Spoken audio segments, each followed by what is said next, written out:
তো বন্ধুরা, এই জায়গায় একটা আমাদের বাড়ির পাশে একজন মানে পাখি মারার ফাঁদ পাইতে রাখছে। তো তো একটা পাখি ওইখানে ফাইসে গেছে। আমার খুব মায়া লাগতেছে দেখে, তো চুপ করে এখানে ওইটা ছাড়াই দিব।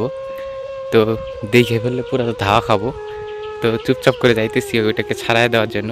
ওই যে পাখিটা ফাইসে আছে। তো বুনু ধর তো, ফোনটা ধর।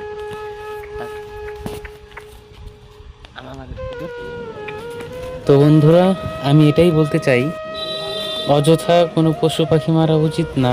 আমি তো বলবো তোমরাও মাইরো না। আর যে কোনো জীব মারাটাই উচিত না, তাও মানুষ মাইরে খায় নেয়। তোমাদের মনে হয় বেশি জ্ঞান দিয়ে ফেললাম, বাট মাইরো না, মারাটা উচিত না।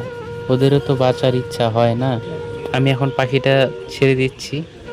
দেখো কি সুন্দর পাখিটা, আর দেখলেও মায়া লাগে, তাই ছেড়ে দিচ্ছি। দেখো বন্ধুরা, কত সুন্দর পাখিটা। এটা ফাইসে গেছিল। তো যে যে খাতটা পারছে ও তো নিয়ে খায়নি। ভালো লাগলে ভিডিওটা শেয়ার করে দিও। তো আজকের মতো এতটুকুই। দেখা হচ্ছে নতুন কোনো ভিডিও নিয়ে। তো টাটা বন্ধুরা। তো সবাই ভালো থাকো, সুস্থ থাকো।